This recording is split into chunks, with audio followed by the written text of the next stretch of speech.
Hello students, welcome back to my YouTube channel.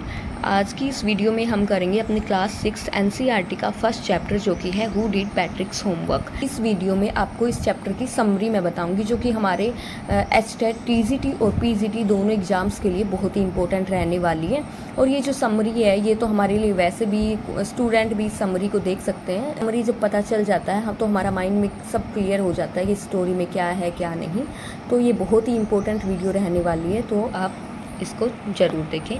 तो चलिए शुरू करते हैं। Who did Patrick's homework. इसमें ये जो हमारा चैप्टर है इसमें पैट्रिक नाम का एक लड़का होता है, और वो पैट्रिक नाम का एक लड़का होता है जो कि अपने जो स्कूल में जाना उसको पसंद नहीं होता है, स्कूल का काम करना उस बच्चे को पसंद नहीं होता है बिल्कुल भी। वो कोई भी काम स्कूल का काम नहीं करना चाहता है। तो एक दिन क्या होता है, इसको पैट्रिक को एकदम से दिखाई देता है कि इसकी जो बिल्ली है ना वो किसी के साथ खेल रही है, और इसको लगता है कि इसकी बिल्ली एक डॉल के साथ खेल रही है, लेकिन असल में वो डॉल नहीं थी। जब वो पास जाके देखता है, उसको पकड़ता है, तो उसको पता चलता है कि इसकी जो बिल्ली है वो डॉल के साथ नहीं खेल रही थी, बल्कि ये क्या था, एक बोना व्यक्ति था। ठीक है। तो जब पैट्रिक को पता चलता है तो ये जो बोना व्यक्ति था, जो एल्फ था, ये बोलता है पैट्रिक को कि तुम मुझे इस बिल्ली से छुड़ा लो, वरना ये बिल्ली तो मुझे खा जाएगी, काट लेगी। तो तुम मेरी हेल्प करो, मुझे बचा लो इस बिल्ली से। तो पैट्रिक को तो क्योंकि उसको तो स्कूल का काम करना बिल्कुल भी पसंद नहीं है, तो पैट्रिक को मौका मिल जाता है कि चलो किसी ना किसी तरह से अब इस आदमी के सामने ये कंडीशन रखो कि, तो वो पैट्रिक जो है एल्फ के सामने कंडीशन रखता है कि ठीक है मैं तुम्हें बचा लूँगा, लेकिन बदले में तुम्हें भी मेरे लिए एक काम करना होगा। मुझे जो भी स्कूल का काम मिलेगा तुम वो मेरा स्कूल का काम करोगे। और ये उसके सामने ये कंडीशन रखता है कि जब तक ये सेमेस्टर एंड नहीं हो जाता तब तक तुम ये काम करोगे। और सेमेस्टर एंड होने में अब बचे थे 35 डेज़। तो वो जो बोना व्यक्ति था वो भी मान जाता है कि चलो ठीक है भाई, मैं तुम्हारा काम करूँगा, ज़रूर करूँगा। फिर वो जो बोना व्यक्ति था, जो एल्फ था, वो पैट्रिक का काम करना शुरू भी कर देता है। लेकिन क्या होता है, वो फिर बोलता है पैट्रिक को कि मैं तुम्हारा काम तो कर दूंगा, लेकिन जब मैं तुम्हारा काम करूंगा तो मुझे तुम्हारी हेल्प की ज़रूरत रहेगी। ठीक है। तो जब भी कोई ऐसा वर्ड होता था जिसका मीनिंग एल्फ को नहीं पता होता था, तो वो पैट्रिक को बोलता कि जाओ तुम मेरे लिए डिक्शनरी लेके आओ। तो पैट्रिक उसके लिए डिक्शनरी लेके आता। फिर एल्फ उसको बोलता पैट्रिक को कि अब ना तुम क्या करो, ये जो वर्ड है ना ये डिक्शनरी में ढूंढो। अब ऐसा ही मैथ में होता, मैथ में, लेकिन जो पैट्रिक था वो भी मैथ में बहुत ही वीक था, और जो एल्फ था उसको भी नहीं पता था मैथ के बारे में। वो कहता है कि हम लोगों को इन सब की, तुम्हारी जो ह्यूमन हिस्ट्री है, इन सबको पढ़ने वढ़ने में कोई इंटरेस्ट नहीं है, ना ही हम इनके बारे में जानते थे, तो तुम्हें ही मेरी सारी हेल्प करनी पड़ेगी। तो फिर हर एक काम में मतलब एल्फ तो सिर्फ उसको बता देता कि तुम मेरे लिए ये ढूंढो ये ढूंढो। असल में तो काम कर रहा था कौन, पैट्रिक ही कर रहा था। लेकिन पैट्रिक को ये लग रहा था कि नहीं, मैं काम नहीं कर रहा, बल्कि मेरा काम कौन कर रहा है, एल्फ कर रहा है।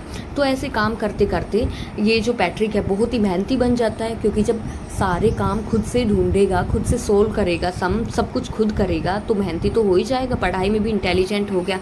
तो फिर क्या होता है कि अब इसके सेमेस्टर के कुछ ही दिन बच गए, मतलब सेमेस्टर एंड हो गया। और जब सेमेस्टर एंड हो गया तो फिर ये एल्फ सोचता है कि अब तू यहाँ रह के क्या करेगा, और वो वहाँ से चुपचाप इसके घर से निकल जाता है, पैट्रिक के घर से। फिर जब पैट्रिक का रिजल्ट आता है तो पैट्रिक को ए ग्रेड मिलता है। इसके जो क्लासमेट थे, इसके टीचर थे, इसके पेरेंट्स थे, सभी आश्चर्यचकित रह गए कि ऐसे ये तो बिल्कुल भी नहीं पढ़ता था और इसको ए ग्रेड कैसे आ गया, अब ये बहुत ही मेहनती कैसे हो गया। फिर सब लोग इसकी बहुत ही तारीफ़ करने लगे, और जो पैट्रिक को मानने लगे सबके लिए कि ये देखो ये है आदर्श बच्चा, देखो इसने इतना अच्छा रिजल्ट लेके आया है, ए ग्रेड इसको मिला है। और फिर पैट्रिक को देखने में लगा कि जैसे इसने अपने लिए एक बहुत ही अच्छा एटीट्यूड इसने डेवलप कर लिया है पैट्रिक ने। अब लास्ट तक भी पैट्रिक को यही लग रहा था कि पैट्रिक ने सारा काम उस एल्फ से ही कराया, बट रियलिटी ये थी कि एल्फ ने तो कुछ नहीं किया था, काम तो सारा पैट्रिक ने ही किया था। एल्फ ने तो सिर्फ इससे काम करवाया था। तो ये है हमारी स्टोरी। अब इसमें से किस टाइप से हमारे स्टेट में क्वेश्चंस पूछे जाते हैं, जैसे कि ये पूछ लिया जाए कि जो पैट्रिक था वो किस सब्जेक्ट में कमज़ोर था। तो हमारे जो चैप्टर है इसमें जिक्र आया है कि पैट्रिक था वो मैथ्स में बहुत ही वीक था। फिर दूसरा क्वेश्चन ये बन सकता है कि जो ये हमारा चैप्टर है हु डिड पैट्रिक्स होमवर्क, इसके राइटर कौन है। तो ये भी हमें इम्पोर्टेंटली याद रखना है, कैरोल मूर। ये जो भी चैप्टर होंगे उनके राइटर, पोएम होंगी उनके पोइट, ये हमें याद रखने हैं। तो who did Patrick's homework is written by Carol Moore. Channel आज की इस वीडियो में हम अपने क्लास 6 एनसीईआरटी का हनीसकल का चैप्टर नंबर 2 जो कि है how the dog found himself a new master, कि डॉग ने कैसे अपने आप के लिए एक नया मास्टर ढूंढ लिया था, इसकी समरी करेंगे। ये how the dog found himself a new master, dog को कैसे अपने लिए एक नया मास्टर मिल गया। तो इस चैप्टर में क्या होता है, बहुत समय पहले की बात है, वहाँ पे डॉग्स भी वोल्व्स की तरह जंगल में ही रहते थे। वो किसी के सर्वेंट नहीं थे, खुद के मालिक थे। फिर एक डॉग को लगा कि नहीं, कुछ नया करना चाहिए, डर डर के जीते थे वो। फिर उसने सोचा कि जो स्ट्रॉन्गेस्ट एनिमल होगा उसी के यहाँ मैं नौकरी कर लूँगा। फिर जब वो वुल्फ को फिर सोचता है कि चलो ठीक है, मैं ये जो वुल्फ है इसको अपना मास्टर बना लेता हूँ, तो वो वुल्फ को अपना मास्टर बना लेता है। लेकिन जब वुल्फ को बियर दिखाई दिया तो वुल्फ छुप जाती है। तो फिर वो सोचता है कि ये तो खुद ही डरपोक है, ये तो भालू को देख के छुप गई, तो मैं इसको क्या ही अपना मास्टर बनाऊंगा, मुझे तो कोई ऐसा मास्टर बनाना है कि जो कि बहुत ही ताकतवर हो। फिर वो जो डॉग है वो देखता है कि मैं अब ये काम करता हूँ कि ये जो वुल्फ है ये बियर से डरती है, तो चलो मैं बियर को ही अपना मास्टर बना लेता हूँ। फिर उसने बियर को अपना मास्टर बना लिया। तो जब वो बियर को अपना मास्टर बना लेता है, फिर वो देखता है कि जो बियर है वो भी लायन से डरता है। तो फिर डॉग सोचता है कि ये क्या बात हुई भाई, मुझे तो अपने से शक्तिशाली को बनाना है। अपने से शक्तिशाली क्या मतलब, जो सबसे शक्तिशाली हो उसको अपना मास्टर बनाना है, तभी तो अच्छा रहेगा। तो फिर डॉग देखता है कि ये जब लायन से डर रहा है तो फिर इसको अपना मास्टर बना के क्या फ़ायदा है। फिर डॉग सोचता है कि नहीं, इसको भी मैं अपना मास्टर नहीं बनाऊंगा, अब तो मैं लायन को ही अपना मास्टर बनाऊंगा, क्योंकि शेर से तो बियर भी डर रहा है, तो इसलिए मैं शेर को ही अपना मास्टर बनाऊंगा। फिर वो शेर को अपना मास्टर बना लेता है। जब वो शेर के साथ रहता है तो फिर एक दिन शेर को भी एक आदमी की जैसे शेर को पता चल जाता है, उनको महक आ जाती है, तो वो उसको एक आदमी की महक आती है और वो शेर वहाँ छुप जाता है। तो फिर ये सब कुत्ता देखता है, तो फिर कुत्ता सोचता है कि अरे, इसका मतलब शेर भी डरता है इंसान से। तो फिर डॉग सोचता है कि जब शेर भी इंसान से डरता है तो फिर तो मुझे इंसानों को ही अपना मालिक बना लेना चाहिए। और अब कुत्ते को पता चल गया था कि कोई भी एक इंसान से ज़्यादा अच्छा मास्टर उसके लिए कोई भी नहीं हो सकता था। ठीक है, तो वो सोचता है कि there is no other master than a man.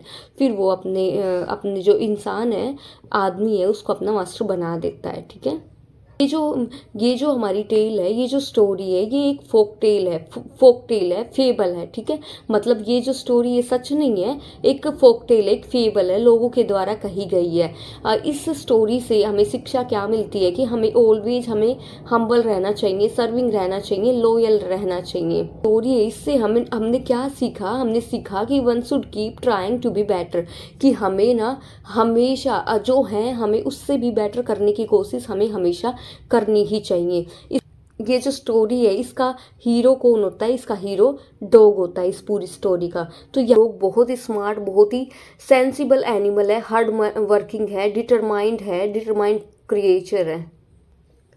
ठीक है, तो अब इस चैप्टर में हमने क्या देखा कि सबसे पहले वो किसको अपना मालिक बनाता है। सबसे पहले वुल्फ को, फिर बियर को, फिर लायन को, फिर आखिर में वो उसको पता चल जाता है कि जो मैन है वही सबसे ज़्यादा पावरफुल है। और वो सोचता है कि जो मास्टर है ना वो शुड भी पावरफुल, कि मास्टर को पावरफुल ही होना चाहिए। तो वो अपना मास्टर बना लेता है किसको, मैन को। तो यहाँ पे होती है हमारी स्टोरी एंड हम अपनी क्लास 6 एनसीईआरटी का चैप्टर तारोज रिवार्ड, इसकी समरी देखेंगे। आप डायरेक्ट ये वीडियो देख रहे हो तो बाकी भी मैंने जो क्लास 6 की जो a pact with the sun book के चैप्टर्स हैं उनके एमसीक्यूज हैं वो अपने चैनल पे अपलोड किए हुए हैं, तो आप जाके वो वीडियो भी देख सकते हो। आपको लिंक डिस्क्रिप्शन बॉक्स में मिल जाएगा। और क्लास 10th के चैप्टर्स भी मैंने कराए हैं, उनके एमसीक्यूज भी कराए हैं, तो आप वो वीडियो भी देख सकते हो। तो अब आगे हम देखते हैं अपना चैप्टर नंबर 3 जो कि है हमारा तारोज रिवार्ड, तारों का रिवार्ड, क्या रिवार्ड मिला तारों को, ये स्टोरी देखते हैं। ठीक है, ये हमारी तारोज रिवार्ड, ये एक जापानीज स्टोरी है और इसको अनमता खान ने इसको इंग्लिश में ट्रांसलेट किया है। चलो मैं आपको बताती हूँ इसमें ये स्टोरी है क्या। तो चलिए शुरू करते हैं इस स्टोरी को। यहाँ पे एक तारो नाम का व्यक्ति होता है जो कि वुड कटर था। वह पहाड़ के उस साइड में, दूसरी साइड में वो रहता था। उसकी कमाई ज़्यादा नहीं थी, इसलिए उसके माँ बाप को अच्छा जीवन वो नहीं दे सका था, ठीक है। और उसके पिता को एक दिन सेक चाहिए था। सेक मतलब यहाँ पे वाइन बोला गया, उसको चाहिए था उनके पिता को। तो क्योंकि उनके पिता को सर्दी हो गई थी, तो तारो के पास इतने रुपए नहीं थे कि वो उनके लिए वो सेक लेके आए, उनके लिए वो वाइन लेके आए। तो वह अगले दिन गया। उसने सोचा कि चलो आज मैं, क्योंकि वो लकड़ियाँ काट के ही रुपए कमाता था, तो वो सोचता है कि आज मैं ज़्यादा लकड़ियाँ काटूंगा और ज़्यादा रुपए कमाऊंगा, फिर अपने पापा के लिए सेक लेके आऊँगा। तो उसको ना लकड़ी काटते हुए बहुत प्यास लग जाती है। फिर उसको वहाँ पे एक झरने की आवाज़ सुनाई देती है। वो उस झरने के पास पानी पीने के लिए गया, तो वो देखता है कि वो जो पानी था वो पानी नहीं था, बल्कि क्या था, वो सेक था, जो कि उसके पिता उससे मांग रहे थे। फिर उसने वहाँ पे घड़ा भरा और अपने घर के लिए चल दिया। फिर वो अपने पापा को ले जाके वहाँ पे वो सेक दे देता है, ठीक है। और उसके पापा खुश हो जाते हैं। फिर उनके घर पे उस दिन गांव से कोई एक बंदा आ गया, कोई एक विजिटर आ गया, तो उसके पापा ने उसको भी सेक पिला दिया।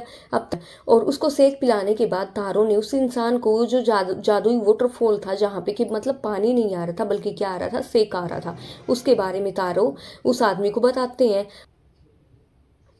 ऐसे करके पूरे गांव में वो बात फैल जाती है। उनके घर पूरे गांव से लोग आते हैं वाइन पीने के लिए। और उनका जो घड़ा था, जो वाइन वाला घड़ा था, वो आधे घंटे में खाली हो गया। अगली सुबह फिर जब गांव वालों को पता चलता है कि ऐसे ऐसे वाटरफॉल है और वहां से पानी नहीं मिलता है बल्कि सेक मिलता है, तो गांव वाले वहां पे जाते हैं, वहां पे पहुंच गए। लेकिन जब वो वहां पे जाते हैं तो उनको वहां पे वाइन नहीं मिलती है, बल्कि उनको तो पानी मिलता है। फिर वो तारो से बोलते हैं, लोग सोचते हैं कि तारो झूठ बोल रहा है, हमें पागल बना रहा है। और फिर वो तारो को पकड़कर और झरने में डुबोना चाहते हैं। फिर तारो छुप जाता है। लेकिन तारो वहां पे छुप जाता है। फिर तारो फिर से वो पी के देखता है, तो तारो को फिर से वाइन का स्वाद आता है। तारो को फिर से वहां पे वाइन का ही स्वाद आता है। ये तारो को गॉड जी से गिफ्ट मिला था, क्योंकि तारो बहुत ही प्योर हार्टेड इंसान थे, इसलिए भगवान जी ने उनको एक गिफ्ट दिया था। और सबके लिए तो वो पानी था, लेकिन तारो के लिए वो वाइन था।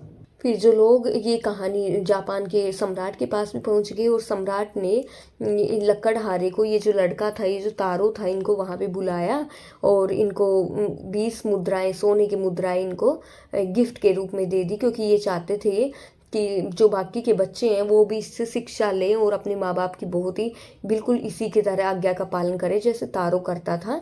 और राजा ने तारो के नाम पे वहाँ पे एक झरने का भी नाम तारो के नाम पे रख दिया था। तो यहाँ पे होती है हमारी ये स्टोरी एंड। जब ये जो इस स्टोरी का हमारी का एलिमेंट है मैजिक रियलिज्म, मतलब कि इसमें दिखाया गया है कैसे ये चमत्कार दिखाया गया है, ठीक है। इस स्टोरी का मोरल क्या है कि हमें रिस्पेक्टफुल रहना चाहिए, हमें अपने पेरेंट्स के प्रति रिस्पेक्टफुल रहना चाहिए, उनका सम्मान करना चाहिए हमेशा। और इसमें जो हीरो इस स्टोरी का वो कौन है, तारो है। तारो बहुत ही ओबीडियंट सन था। और तारो क्योंकि इतना ओबीडियंट था, इसीलिए उसको वहाँ पे पानी नहीं बल्कि क्या मिल रहा था, वाइन मिल रहा था। क्योंकि वो मेहनत करके अपने पापा के लिए वाइन खरीदना चाह रहा था, लेकिन भगवान जी, क्योंकि वो इतना अच्छा था, ओबीडियंट था, इसलिए भगवान जी उसके लिए चमत्कार कर रहे थे। तो यहाँ पे होती है हमारी ये story Taro's reward end. Hope guys आपको ये स्टोरी पसंद आई हो। तो आज की इस वीडियो में क्लास 6 एनसीईआरटी का next chapter an Indian American women in space, Kalpana Chawla ji के बारे में ये कहानी है, इसको देख लेते हैं, हम इसकी स्टोरी जान लेते हैं। ये जो कल्पना चावला जी के बारे में लिखा गया है, ये एलिमेंट क्या है इस स्टोरी का, तो एलिमेंट है ये स्टोरी बायोग्राफी है। बायोग्राफी क्या होता है कि किसी दूसरे इंसान के बारे में कोई और लिखता है, उसको बोलते हैं बायोग्राफी। तो कल्पना चावला जी की ये बायोग्राफी है, मतलब इनके जीवन के बारे में किसी और ने लिखा है, ठीक है। ऑटोबायोग्राफी वो होता है जो अपनी कथा हम खुद लिखे। मानो अगर कल्पना चावला जी ये स्टोरी खुद लिखती तो वो क्या हो जाता, उनकी ऑटोबायोग्राफी हो जाता। तो ये इस स्टोरी का एलिमेंट हमारी का है कि ये क्या है, बायोग्राफी है। सबसे पहले कल्पना चावला थी कौन, तो कल्पना चावला स्पेस में जाने वाली भारतीय मूल की पहली महिला थी, ठीक है। यहाँ पे ये क्यों बोला गया भारतीय मूल की, क्योंकि ये थी तो इंडियन, लेकिन इनकी शादी अमेरिका में हो गई थी, एक अमेरिकन से इन्होंने शादी कर ली थी, तो इन्होंने फिर बाद में अमेरिका की नागरिकता प्राप्त कर ली थी। इनका जन्म हरियाणा के करनाल में इनका जन्म हुआ था। ये पूरी स्टोरी इनके स्ट्रगल्स, इनके अचीवमेंट्स के बारे में ये पूरी स्टोरी है। अब बताया गया कि इनकी शिक्षा कहाँ से हुई थी। तो इन्होंने टैगोर स्कूल से ग्रेजुएट की, फिर इंजीनियरिंग कॉलेज को इन्होंने ज्वाइन किया, और यूनाइटेड स्टेट अमेरिका से इन्होंने मास्टर डिग्री की, अपनी पीएचडी की एरोस्पेस इंजीनियरिंग से इन्होंने पीएचडी भी की। बैचलर ऑफ साइंस डिग्री कहाँ से की? एरोनॉटिकल इंजीनियरिंग कॉलेज से इन्होंने साइंस बैचलर ऑफ साइंस की डिग्री की। फिर इनकी शादी हो गई और इनके पति का नाम था जीन पियरे हैरिसन। उनसे इन्होंने शादी कर ली। अब 1994 में नासा ने इनको एज ए एस्ट्रोनॉट सिलेक्ट कर लिया, और कल्पना चावला का पहला अंतरिक्ष अभियान था। अंतरिक्ष यान कोलंबिया में 15 दिन 16 घंटे और 34 मिनट लंबा था। इनका पहला जो अंतरिक्ष में अभियान था वो, इसके दौरान इनका जो ये फर्स्ट अभियान था कोलंबिया का, इसके दौरान इन्होंने 252 टाइम्स पृथ्वी के चक्कर लगाए थे। और जब इनके दल में एक जापानी व यूक्रेनी अंतरिक्ष यात्री भी वहाँ पे शामिल थे। इन्होंने बहुत सारे परीक्षण किए वहाँ पे, तेज़ कंप्यूटर वाली चिप्स बनाने संबंधी, पेड़ पौधों से संबंधित भी बहुत सारे परीक्षण किए, और इन सब पे इन्होंने 5 करोड़ 60 लाख डॉलर रुपए इन्होंने खर्च किए। शनिवार की रात को कोलंबिया डिजास्टर की न्यूज़ आई, लेकिन लोगों को यकीन नहीं हो रहा था। वो फिर भी यही सोच रहे थे कि शायद कल्पना चावला और उनका पूरा दल बच ही जाए। कल्पना चावला जी के बारे में एक पत्रकार ने लिखा, इनके बारे में बहुत ही सुंदर लाइंस लिखी है कि ये एक नायिका थी, ये एक हीरोइन थी। इनके बारे में जर्नलिस्ट ने कहा कि इनके पास हर चीज़ की नॉलेज थी। इनको एस्ट्रोफिजिक्स, एरोनॉटिकल इंजीनियरिंग सब कुछ इनको पता था, और एक अंतरिक्ष यात्री बनने के लिए आपके पास ये सब उपलब्धियां होना ज़रूरी होता है। हमारी जो कल्पना चावला, ये एक छोटे से कस्बे की लड़की, लेकिन इन्होंने आसमान की बुलंदियों को छुआ, और इनकी कहानी सभी के लिए एक प्रेरणा बन गई।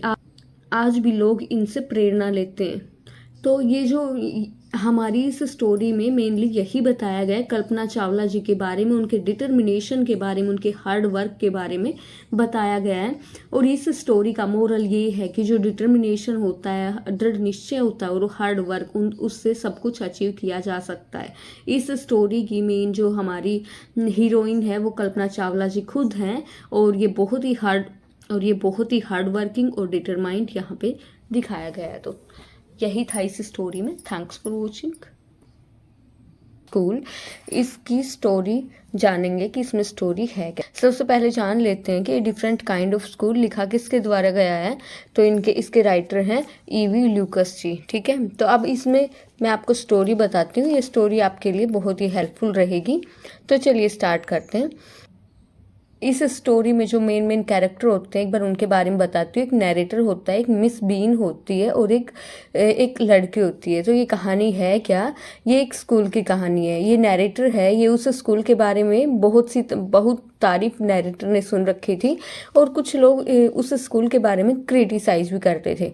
तो नैरेटर सोचते हैं कि नैरेटर जाते हैं कि ऐसा क्या है उस स्कूल में। नैरेटर गए तो थे, क्रिटिसाइज करने के इरादे से ही उस स्कूल में गए थे, और वहाँ पे जो मिस बीन थी वो उस स्कूल को चलाती थी।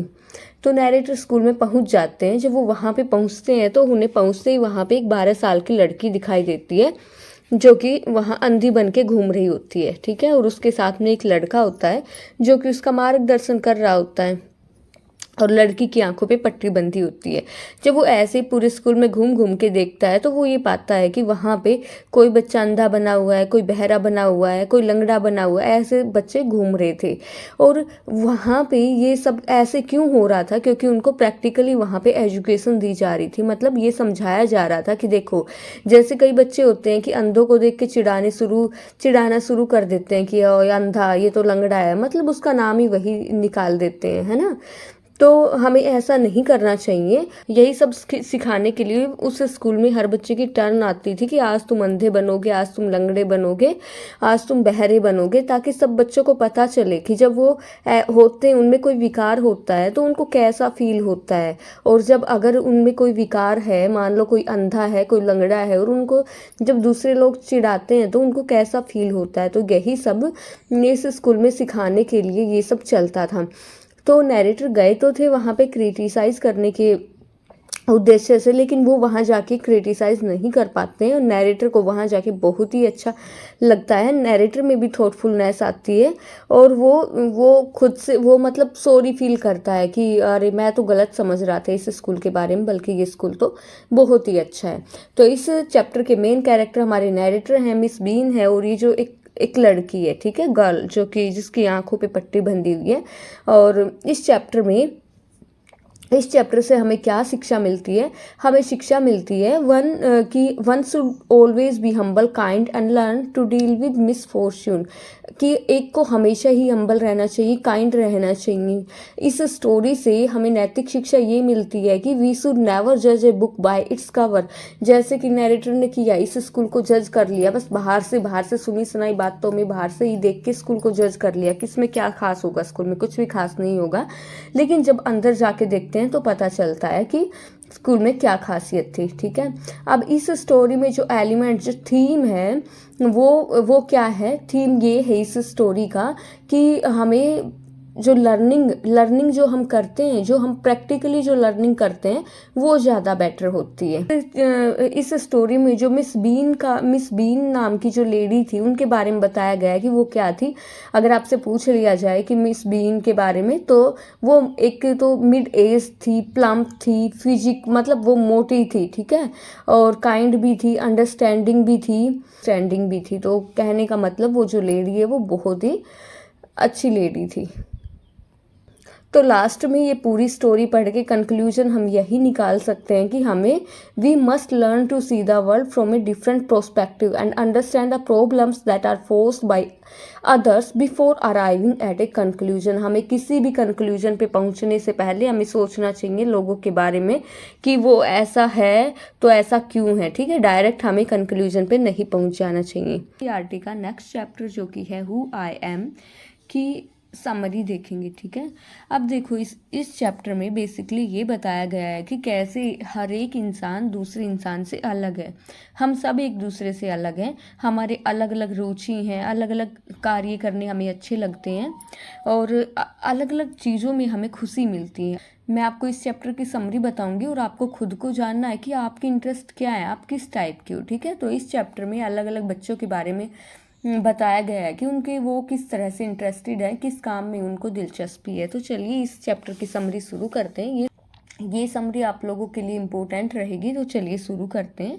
यहाँ पे एक लड़की का नाम है राधा। तो राधा के बारे में बताया गया पहले तो कि उसके इंटरेस्ट क्या क्या थे, उसको क्या क्या करना अच्छा लगता था। तो राधा को पेड़ों पे चढ़ना, वो भी आम के पेड़ पे, जो कि उसके घर के बिल्कुल ही सामने था, राइट में था, उसको पसंद था, ठीक है। परंतु उसकी माँ को पसंद नहीं था कि वो पेड़ों के ऊपर चढ़े। एक दिन इसकी मम्मी भी इसके साथ पेड़ पे चढ़ गई और जब ये पेड़ पे होती तो लगता कि ये दुनिया के टॉप पर बैठी हुई है। तो राधा को यहाँ पे बताया गया किसके बारे में? राधा के बारे में, कि उसे तो पेड़ों पे चढ़ना अच्छा लगता था। बच्चे के बारे में बताया गया जो कि है नासिर सीड कलेक्टर बनना चाहता था और नासिर के गांव में बहुत सारे फील्ड थे, खेत थे कॉटन के, जिसको कपास बोलते हैं। नासिर के दादाजी बताते हैं कि पहले तो हम इन्हीं सीड्स को रिसाइकिल करके उगा लेते थे, लेकिन अब उसके पापा बहुत रुपए खर्च करके नई सीड्स लेते हैं और तब उनको उगाते हैं। आगे एक लड़के के बारे में बताया गया है जिसका नाम है रोहित। यहाँ पे बताया गया रोहित के बारे में। रोहित चाहता था कि वो पूरी दुनिया घूमे, और क्योंकि वो चाहता था कि जब उसके पास बहुत सारे पैसे होंगे तो वो पूरी दुनिया घूमेगा। वो चाहता था कि वह न्यूजीलैंड के माउंटेन्स पे जाए, क्योंकि उसने मैगजीन में एक पिक्चर देख ली थी, और वो अमेजन नदी पर सेलिंग भी करना चाहता था। वो लक्षद्वीप के बीच पे जाना चाहता था, कोरल सी में भी। वो उड़ीसा का कोणार्क टेम्पल भी देखना चाहता था। उसको नेचर बहुत ज़्यादा पसंद था। बीजिंग की ओल्ड सिटी, चाइना व मिस्र के पिरामिड भी वो लड़का रोहित देखना चाहता था। आगे बताते हैं सरबजीत के बारे में कि सरबजीत को क्या क्या पसंद था।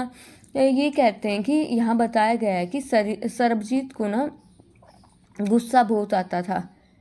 और गुस्सा क्यों आता था? क्योंकि ये सच बोलता था, लेकिन लोग इसके सच पे भी यकीन नहीं करते थे, तो इसको बहुत ज़्यादा गुस्सा आ जाता था। और इसके टीचर हैं वो भी इस पे यकीन नहीं करते थे। जब ये बोलता था कि उसकी नोटबुक उसके दोस्त के पास रह गई इसलिए काम छूट गया, तो इसके जो टीचर है वो भी इस पे विश्वास नहीं करते थे। माँ बाप भी नहीं मानते थे कि लड़ाई इसने शुरू की है, मतलब माँ बाप भी इसकी ये बात नहीं मानते थे कि लड़ाई इसने शुरू नहीं की होगी, बल्कि उनको भी यही लगता था लड़ाई इसी ने शुरू की होगी। और ऐसे में वो अपने पैरों की तरफ देखता है, वह 10 तक गिनती करता है अपना गुस्सा छुपाने के लिए, फिर ऊपर देखता है। तो यहाँ पे सरबजीत के बारे में क्या बताया गया है कि वो एक बहुत ही गुस्सेल लड़का था और कोई भी उस पर यकीन नहीं करता था। फिर डोलमा के बारे में बताया। डोलमा पीएम बनना चाहती थी, देश के लिए काम करना चाहती थी, और जो इसके टीचर थे वो भी डोलमा को ढूंढते थे सॉल्यूशन के लिए। ये चाहती थी कि जब ये पीएम बने तो ये स्कूल सबकी कंडीशन बहुत ही अच्छी कर देगी, स्कूलों की, हॉस्पिटल्स की, रोड्स की, सबकी, और बीमारी का अच्छा इलाज हो पाएगा। और ये चाहती थी, ये स्पेसशिप को मार्स पे भेजना चाहती थी ये लड़की, ठीक है। आगे बताया गया पीटर नाम के लड़के के बारे में कि ये जो पीटर नाम का लड़का था, इसको हर महीने का दूसरा संडे पसंद था। क्यों पसंद था? क्योंकि मेनली देखा गया है कि भाई डेली तो सबकी लाइफ इतनी बिजी है, कोई कहीं नहीं जा पाते, लेकिन ये बताता है कि इसका जो पूरी फैमिली है, पापा मम्मी दादा दादी भाई बहन सब लोग मूवी देखने जाते थे हर महीने के दूसरे संडे के, इसलिए इसको ये संडे ही बहुत पसंद था। और मूवी देखने जाते तो बच्चों को क्या पसंद होता है? बच्चों को तो एक तो सफ़र करना, यात्रा करना, और दूसरा खाना पसंद होता है। तो ये यही बताते हैं कि वो वहाँ पे पीनट खाते थे, आइसक्रीम खाते थे, तो इसीलिए इसको ये संडे पसंद था। अंधेरे में इसको मूवी देखना भी पसंद था इस बच्चे को।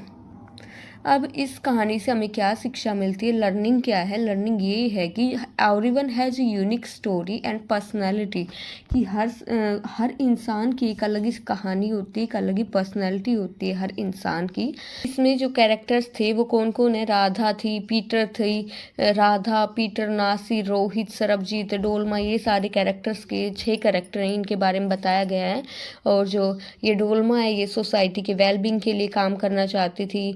नासिर सीड कलेक्टर बनना चाहता था, रोहित दुनिया घूमना चाहता था, और राधा की हॉबी क्या थी? पेड़ों के ऊपर चढ़ना। और जो पीटर था वो थैंकफुल था क्योंकि उसकी फैमिली हैप्पी फैमिली थी। तो यही थी तो इतना ही था इस स्टोरी में। 6 NCERT का नेक्स्ट चैप्टर जो कि है ए गेम ऑफ चांस, इसकी समरी देखेंगे कि इस स्टोरी में होता क्या क्या है, ठीक है। तो ये जो पूरी समरी है ए गेम ऑफ चांस, इसमें क्या है तो हम जानते हैं। तो चलिए वीडियो को शुरू करते हैं। वीडियो को शुरू करने से पहले मैं आपसे पूछना चाहती हूँ, क्या कभी आपने ऐसा गेम खेला है? आपने ऐसा कोई गेम खेलना चाहा है कि अपने लक को आजमाने के लिए, कि चलो देखते हैं, हम अपने भाग्य को आजमा के देखते हैं कि मुझे, जैसे कोई गेम खेलते हैं और उसमें ये होता है कि हमें पहले कुछ रुपए लगाने होते हैं, ठीक है, और फिर हमें कुछ उसमें इनाम मिलते हैं। तो क्या आप लोगों ने भी ऐसा कोई गेम ट्राई किया है? भाई मैंने तो किया हुआ है, और बाकी आप लोग भी बताना आप लोगों ने भी ऐसा किया हुआ है कि नहीं। तो इसमें स्टोरी होती है, एक लड़का होता है, उसका नाम होता है रसीद नाम के एक लड़के की स्टोरी है। तो रसीद बताता है कि हमारे गांव में, उनका जो गांव था, प्रत्येक साल में ईद के ऊपर वहाँ गांव में मेला लगता था। लेकिन वो मेला, ईद तो सिर्फ एक ही दिन की होती थी, लेकिन मेला काफ़ी दिनों तक वहाँ पे लगता था। वहाँ बहुत दूर दूर से लोग मेले में आते थे। फिर रसीद ये बताता है कि जब वो मेला होता था तो उसमें छोटी से छोटी चीज़ से लेके बड़ी से बड़ी चीज़ तक भी हम वहाँ पे उस मेले में ख़रीद सकते थे। फिर वो बताता है कि मैं और मेरे भैया, हमारे जो चाचा थे, चाचा के साथ हम लोग मेले में जाते हैं। जब ये दोनों भाई मेले में चाचा जी के साथ जाते हैं तो इनको मेले में, इनके चाचा जी को मेले में उनका दोस्त मिल गया। फिर चाचा जी इनको बोल के जाते हैं कि जब तक मैं ना आऊँ तुम मेले में कोई भी चीज़ भी मत खरीदना, और मेरे लौटने का तुम वेट करना, तब तक तुम दोनों मिलके मेला एक बार घूम के देख लेना, लेकिन हाँ ज़्यादा दूर तक मेले में मत जाना। तो ये दोनों भाई ऐसा ही करते हैं, मेला घूमने के लिए चलते हैं। फिर होता है ना कि लालच तो हर एक इंसान को रहता है, तो इसी तरह से इन दोनों भाइयों को भी एक वहाँ पे दिखाई देता है कि वहाँ पे एक दुकान दिखाई देती है जिस पे लिखा होता है लक्की शॉप, ठीक है। वहाँ पे ये दोनों भाई पहुँच जाते हैं। उस दुकान में क्या होता है कि वहाँ पे डिस्क रखे रहते हैं, मतलब राउंड प्लेट्स रखी होती थी, और ये ये जो भी वहाँ पे खेलना चाहता था उसको 50 पैसे दे के वो 6 प्लेट लेनी होती थी, और उन प्लेटों पे संख्या अलग अलग नंबर्स लिखे होते थे, और फिर उन संख्याओं का जोड़ करके जो भी नंबर आता उस नंबर वाली ही चीज़ इनको गिफ्ट में मिल जाती थी। ठीक है, तो ये वहाँ पे थोड़ी देर खड़े होके देखते हैं, तो देखते हैं कि कुछ कुछ मतलब 1-2 लोगों ने वहाँ पे बहुत कुछ जीता, तो इनके मन में भी लालच आ जाता है कि चलो जब इनको जो बाकी थे वहाँ पे, तो एक को तो घड़ी मिलती है और किसी को कुछ मिलता है, किसी को कुछ, तो ऐसा देख के और फिर ये सोचते हैं कि क्यों ना हम भी ये गेम खेल लें, हमें भी कुछ मिल जाए। तो ये वहाँ पे अपनी किस्मत आजमाने के लिए वो गेम खेलने लगते हैं। लेकिन हर बार ऐसा ही होता है कि इन्होंने मतलब इनको जैसे ये आप 50 पैसे में कोई चीज़ लेते तो इनको 25 पैसे की कोई चीज़ मिल गई, मतलब जितने पैसे लगा के इन्होंने वो गेम खेलना चाहा उससे कम ही पैसे इनको मिले थे। ठीक है, तो फिर लास्ट में ये जो लड़का है रसीद, इसके पास सिर्फ 25 पैसे बच जाते हैं। फिर दुकानदार फिर से बोलता है कि चलो अब लास्ट टाइम फिर से तुम खेल लो, तो ये फिर से खेल लेता है। फिर वो जो 25 पैसे इसके रसीद के पास बचे थे वो भी चले गए, उस गेम में चले गए, इसको कुछ भी नहीं मिला। ठीक है, फिर ये बताता है कि वहाँ पे ना लोग मेरी तरफ देख के हंस रहे थे, कुछ तो इसलिए हंस रहे थे कि ये रसीद कहता है कि कुछ तो मेरी किस्मत के ऊपर हंस रहे थे, और किसी को मुझसे सिंपैथी हो गई थी, इसलिए वो लोग मुझ पे मतलब दया दिखा रहे थे। ठीक है, फिर ये दोनों भाई, इनके चाचा जी इनको जहाँ भी छोड़ के गए थे, ये दोनों वहीं उसी जगह पे पहुँच जाते हैं। थोड़े टाइम में इनके चाचा जी भी वहाँ पे आ जाते हैं। फिर जब चाचा जी आते हैं तो पूछते हैं कि भाई क्या हुआ, तुम लोग ऐसे उदास क्यों हो? तो फिर रसीद तो कुछ भी नहीं बताता, लेकिन रसीद का भाई सब बता देता है कि ऐसे ऐसे हमने एक गेम खेला और हमारे सारे रुपए वहाँ उस गेम में चले गए। फिर चाचा जी ना तो गुस्से में आते ना कुछ और, वो सिर्फ स्माइल करते हैं और इसकी पीठ को थपथपाते हैं। ठीक है, उसके बाद इनके चाचा जी इनको एक दुकान पे लेके गए, वहाँ इनको छाता दिलवाए, बिस्किट दिलवाए, मिठाइयाँ दिलवाई, और भी कुछ गिफ्ट्स इन्होंने खरीदे। फिर ये लोग घर आ जाते हैं। फिर इनके चाचा जी इनको समझाते हैं कि भाई तुम ये कभी भी मत बोलना कि तुम्हारी किस्मत बुरी है, तुम्हारी किस्मत कुछ भी बुरी नहीं थी, बल्कि वो जो सोप वाला था ना उसने तुम्हें बेवकूफ़ बनाया, उसने तुम्हें पागल बनाया। तो ये लोग बोलते हैं कि नहीं चाचा जी ऐसी तो बात नहीं थी, क्योंकि बाकी लोगों को तो गिफ्ट्स मिले थे, हमने देखा था वहाँ पे। फिर चाचा जी इनको बताते हैं कि नहीं ऐसा नहीं था, वो जो भी गेम खेल रहे थे, जिनको भी गिफ्ट्स मिले थे, वो इस दुकान वाले के ही दोस्त थे, और ये सब तो इनकी मिली भगत थी। उन्हें तो सिर्फ तुम लोगों से तुम्हारे रुपए लेने थे और वो उन्होंने ले लिए। तुम लोग अपने भाग्य को आजमाने के चक्कर में ऐसा करते गए और तुम्हारे सारे पैसे चले गए। तुम्हें चाचा जी ये भी कहते हैं कि ये जो तुमने अपनी बुरी किस्मत या जो ये मूर्खता का काम तुमने किया है, ये बाकी किसी के सामने मत कहना। तो यही थी हमारी स्टोरी, रसीद नाम के लड़के की ये स्टोरी यहाँ पे ख़त्म होती है। होप आप लोगों को स्टोरी अच्छी लगी। नेक्स्ट चैप्टर जो कि हमारा है डेजर्ट एनिमल, मतलब मरुस्थल में जो एनिमल्स होते हैं वो कौन कौन से होते हैं, इसके बारे में इस चैप्टर में बताया गया है। ठीक है, बताया गया है कि जो रेगिस्तानी क्षेत्र होता है वहाँ पे कौन कौन से एनिमल्स वहाँ पे रहते हैं। तो चलिए आज की इस वीडियो को शुरू करते हैं डेजर्ट एनिमल इस चैप्टर की समरी के साथ। तो सबसे पहले आपको बताना चाहूँगी रेगिस्तान क्या होता है। जहाँ पे बारिश वारिश नहीं होती, ज़्यादातर वहाँ पे सूखा ही रहता है, और वहाँ पे बहुत सारे महीने ऐसे होते हैं जहाँ कोई भी बारिश नहीं होती, बहुत साल भी बीत जाते हैं बिना बारिश के। तो यहाँ रेगिस्तान में जो पशु रहते हैं उनको बहुत ही मुसीबतों का सामना करना पड़ता है, बहुत ही कठोर हालातों का उनको सामना करना पड़ता है। एक एग्जाम्पल है कि यहाँ पे ना रेगिस्तान में गोरबिल नामक एक जीव रहता है और वो अपना ज़्यादातर टाइम धरती के अंदर जो ठंडे बिल होते हैं उनमें व्यतीत करता है, क्योंकि बाहर तो बहुत ही गर्म होता है इसीलिए। ठीक है, यहाँ पे बताया गया है कि जो बीटल्स भी रहते हैं। फिर आगे सांपों के बारे में बताया गया है कि सांपों की लगभग 2300 से ज़्यादा किस्में होती हैं, और सांपों की लंबाई के बारे में बताया गया है कि उनकी लंबाई 15 सेंटीमीटर से लेके और 11 मीटर तक की उनकी लंबाई होती है। और बताते हैं कि कुछ सांप तो इतने जहरीले होते हैं कि अगर वो काट लें तो कुछ भी नहीं बिगड़ता है, लेकिन कुछ बहुत ही जहरीले होते हैं कि अगर वो आदमी को काट ले तो इंसान की मृत्यु भी हो जाती है। फिर एक बहुत ही भयानक सांप की प्रजाति के बारे में बताया गया है कि उनकी जो आवाज़, उनकी खड़खड़ाहट है, उसको 30 मीटर तक भी सुन सकते हैं हम। ये बिल्कुल बिजली की तरह ही तेज़ी से एकदम से आक्रमण कर देते हैं।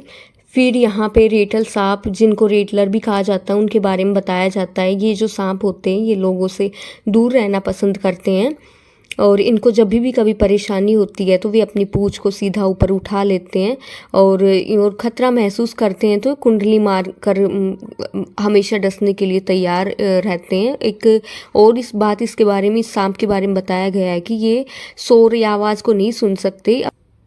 फिर बताते हैं कि ये सांप ना भूमि के कंपन को फील करता है। यदि कोई व्यक्ति सांप के पास से गुजरता है तो इनको पता चल जाता है कि हाँ, कोई मेरे पास से यहाँ से जा रहा है। ये जो चूहे होते हैं, चूहियाँ, गिलहरियाँ और अन्य जो जीव होते हैं, इनको ये सांप खाते हैं। और जो रेटल सर्प होते हैं वो अपने शिकार को विष से मारते हैं। फिर ऐसे सांप के बारे में भी बताया गया है जो कि 1 साल या इससे भी ज़्यादा समय तक ना खाए तो उनका कुछ भी नहीं बिगड़ता है। वो होते हैं पाइथान सर्प होते हैं। और कुछ सर्प तो ऐसे होते हैं जिनको हर सप्ताह खाना खाना ही पड़ता है। फिर आगे हमारी इस स्टोरी में बताया गया मंगूज़ के बारे में, नेवले के बारे में बता रहा है। फिर नेवले के बारे में ये बताया गया है कि नेवले को शिकार करना बहुत पसंद है और वो हमेशा ही अपने बिलों में नाक घुसेड़ते रहते हैं। और ये बताते हैं कि जो लगभग 20 समूह में झिंगुर, भंवरे और जो अन्य दूसरे जीवों की तलाशों में ये घूमते रहते हैं। और ये अफ्रीका के कई भागों में ऐसा आम देखने को मिलता है। बारे में बताया गया है कि इनको शिकार करना बहुत पसंद है। और ऐसा होता है कि अगर इनके ऊपर कभी कोई खतरा मंडराता है तो एक दूसरे को इशारों में ये बता भी देते हैं, अपनी आवाज़ में दूसरे नेवलों को सूचित भी कर देते हैं। नेवलों के बारे में बताया गया है कि ये सर्पों को मारने के लिए प्रसिद्ध भी हैं। उनकी प्रतिक्रिया इतनी तीव्र होती है कि वे सांप के प्रत्येक की हर एक सांप के हमले से बच जाते हैं। वे हमेशा शोर करते रहते हैं। जब कुछ देर के बाद सांप थक जाता है तो वे मारने के लिए तेज़ी से सांप के ऊपर कूद पड़ते हैं और इस तरह से सांप को ख़त्म कर देते हैं। फिर आगे बताया गया है कि जो मादा नेवले होते हैं उनको बच्चों का जन्म देने का समय लगभग एक ही होता है और उनके बच्चे होते हैं उनका पालन पोषण पूरे समूह के द्वारा किया जाता है। फिर ये भी बताते हैं कि जब सारे नेवले बाहर रहते हैं तो 2 नर वहीं पीछे रुक के उनकी देखभाल करते हैं। बाकी सब कहीं ना कहीं जैसे भोजन की खोज में बाहर जाए रहते हैं तो 2 उनकी निगरानी के लिए वहाँ पे रहते हैं जब तक कि बाकी नेवले लौट नहीं आते। फिर एक अन्य जानवर के बारे में यहाँ बताया गया है जो कि है ऊँट। ऊँट को रेगिस्तान का जहाज भी कहा जाता है। फिर ऊँटों के बारे में बताया गया है कि जो ऊँटों की खाल लंबे उलझे बाल युक्त होती है और शीतल रहने के लिए गर्मियों में उनकी खाल छोटे साफ बाल युक्त होती है। एक प्यासा ऊँट केवल 10 मिनट में 30 गैलन जल पी सकता है। कहने का मतलब ये 30 गैलन्स का मतलब कि ऊपर तक भरे हुए जो 500 ग्लास पानी ये पी सकता है। और बताया गया है कि ये अपनी ज़रूरत के हिसाब से रेगिस्तान के पौधों से भी नमी प्राप्त करता है। और ये भी बोला जाता है कि ऊँट ना अगर उसको पानी ना मिले तो भी वो 10 महीने तक ऊँट जिंदा रह सकता है। फिर हमारे इस चैप्टर में ऊँटों की 2 किस्म के बारे में बताया गया है। एक तो ड्रोमेडरी नाम से जाने जाते हैं और जिनके तो सिर्फ एक ही कुबड़ होता है और दूसरे टाइप के ऊँट होते हैं बैक्टीरियन बोला जाता है जिनके 2 कुबड़ होते हैं। और ये कुबड़ संग्रहण का काम करते हैं लेकिन वो जल का संग्रह नहीं करते हैं बल्कि इनका कुबड़ जो होता है ना इसमें एक्स्ट्रा चर्बी भरी होती है। जब भोजन की कमी होती है तब ये जो चर्बी है यही ऊँट को पोषण करती है। उनको कई दिन तक खाने के लिए कुछ भी ना मिले तो इनका जो कुबड़ होता है वो सिकुड़ जाता है क्योंकि इनकी चर्बी तो ऊँट के इस्तेमाल में आ जाती है, इसीलिए इनका कुबड़ सिकुड़ जाता है। जीवन के और भी बहुत सारे तरीके हैं जो कि मरुस्थल में ऊँटों के लिए अनुकूल बनाते हैं। उनका जो मुंह होता है इतने कठोर होता है कि जो नोकदार कांटे भी उसमें छिद्र नहीं कर पाते हैं। तो इन सब एनिमल्स के बारे में हमारे इस चैप्टर में बताया गया है। तो इन शॉर्ट हमारे इस चैप्टर में बताया गया है किस किस के बारे में। गोरबिल के बारे में बताया गया है, बीटल के बारे में बताया गया है, सांप के बारे में बताया गया है, नेवले के बारे में बताया गया है और ऊँटों के बारे में बताया गया है, कैसे ऊँट मरुस्थल में रहने के अनुकूल होते हैं। तो यहीं पे होती है ये स्टोरी हमारी एंड। नेक्स्ट चैप्टर जो कि है द बनियन ट्री, इसकी समरी देखेंगे कि क्या क्या इस चैप्टर में होता है। ठीक है, इस स्टोरी में फाइट दिखाई गई है मंगूज की और सांप की। ठीक है, पीछे भी हमारी स्टोरीज आई थी नेवले के बारे में, the friendly mongoose, the desert animal, तो वहाँ भी नेवले के बारे में जिक्र हुआ था। तो इस स्टोरी में भी बताया गया है। अब ये भी इसमें बताया गया है कि जब भी नेवले की और सांप की लड़ाई होती है तो जीतता नेवला ही है। तो यहाँ पे इस स्टोरी में जो हमारे ऑथर हैं वो बताते हैं तो इस स्टोरी में हमारे ऑथर बताते हैं कि वो जब ऑथर छोटे थे तो वो अपने दादा दादी जी के घर में बनियन ट्री के ऊपर बैठ के, और एक बार इस फाइट के बारे में बताया गया है कि सांप और नेवले की फाइट हो रही थी और ऑथर वहाँ पे पेड़ के ऊपर बैठ के वहाँ देख रहे थे। तो हमारे जो ऑथर हैं ये बताते हैं कि बाकी जो पूरा घर था उसके मालिक मेरे दादा दादी जी थे, लेकिन जो ये बनियन ट्री था, ये बरगद का पेड़ था, ये मेरा था। ये कैसे? क्योंकि ऑथर ही बनियन के पेड़ के ऊपर ज़्यादा टाइम बिताते थे। ऑथर कहते हैं कि मेरे जो दादाजी हैं उनकी एज तो 65 हो चुकी थी और वो तो पेड़ पे अब चढ़ नहीं पाते थे। तो ये जो हमारे ऑथर हैं ये साथ में ये भी बताते हैं कि जितना पुराना देहरादून जितना पुराना था उतना ही ये बनियन ट्री भी उतना ही पुराना था। जो बनियन ट्री पे एक तो लेखक वहाँ पे अपना टाइम व्यतीत करते थे और बाकी गिलहरी थी, तितली थी, वो भी वहाँ पे अपना टाइम स्पेंड करते थे उसी बरगद के पेड़ के आसपास ही। ठीक है, तो यहाँ पे जो सबसे पहला फ्रेंड लेखक का बना वो बनी थी गिलहरी। आप ये पिक्चर में भी देख सकते हो कि लेखक इसको जब भी केक और बिस्किट खिलाते थे तो गिलहरी फिर लेखक की दोस्त बन गई, और बाद में तो लेखक इनको ये जो गिलहरी थी इसको अपनी पॉकेट में भी डाल के मतलब घूमते थे। ये इतना फ्रेंडली हो गई थी लेखक के साथ। लेकिन पहले ये गिलहरी लेखक से डरती थी, गिलहरी को लगता था हो सकता है कि लेखक के पास गुलेल हो और कहीं ये मुझे मार ना दे। ठीक है, लेकिन बाद में फ्रेंडली हो गई थी। फिर हमारे लेखक बताते हैं कि जब वसंत का टाइम आता है तो वो जो बरगद का पेड़ होता है वहाँ पे फलों की भरमार होती है, क्योंकि वसंत के टाइम में ही वहाँ पे आप लोगों ने देखा होगा बरगद के पेड़ पे रेड रेड कलर का फ्रूट लगता है जिसको बरबंटी बोलते हैं।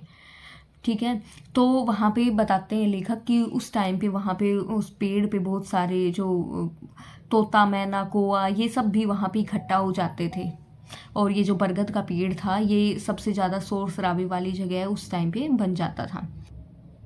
फिर लेखक ये भी बताते हैं कि मैं उस पेड़ पे बैठ के कुछ पुस्तकें मैं पढ़ता था और मेरे लिए ये जो बरगद का पेड़ था यही मेरी लाइब्रेरी भी बन गया था।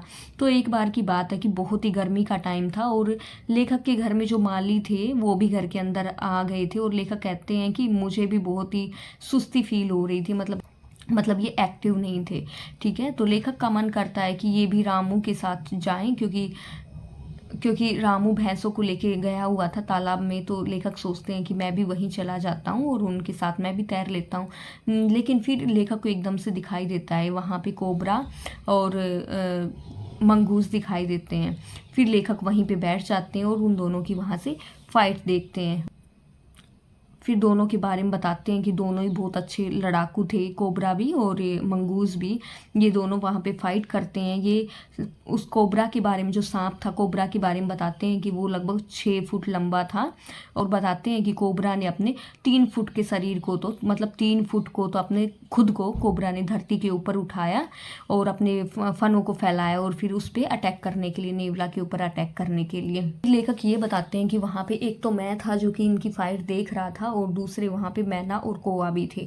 लेकिन ये जो मैना और कौआ थे ये क्या करते हैं कि उनकी फाइट में बीच में मतलब बीच में उसमें फाइट में जाते भी हैं, दखल अंदाजी भी करते हैं उन दोनों की फाइट में। मतलब लेखक अपने आराम से वहाँ बैठ के देख रहे थे, उनको पता भी नहीं चल रहा था कि हमारी फाइट को कोई और भी देख रहा है। उनको ये तो पता चल रहा था कि हाँ कौआ है मैना है, लेकिन ये नहीं पता चल रहा था कि कोई और भी है। ठीक है, फिर ऐसे ही बताते हैं कि दोनों, ये जो नेवला था और मंगूस था, इनके बीच में काफ़ी देर तक फाइट वहाँ पे चलती है। और लेकिन लास्ट में रिजल्ट क्या निकलता है, ये लास्ट में ये जो सांप है ये कोबरा ये मारा जाता है और नेवला जीत जाता है। वहाँ फिर ये जो मैना होती है वो भी बड़े धीरे धीरे से फुदकती हुई झाड़ियों में घुस जाती है और वो नेवले को बधाई देती है उसके जीतने की खुशी पे। तो ये आप इस पिक्चर में भी देख सकते हो कि कैसे नेवला और सांप फाइट कर रहे हैं और ये कौआ और मैना देख रहे हैं। यहाँ पे हमारे जो राइटर हैं, जो ऑथर हैं, वो भी देख रहे हैं इनकी फ़ाइट को। आखिर में फ़ाइट में कौआ दूर जाके गिर गया, ये यहाँ पे मर ही जाता है। तो ये हमारी स्टोरी, पूरी स्टोरी जो लिखी गई है रस्किन बॉन्ड जी के द्वारा, तो यहीं पे होती है हमारी ये स्टोरी एंड।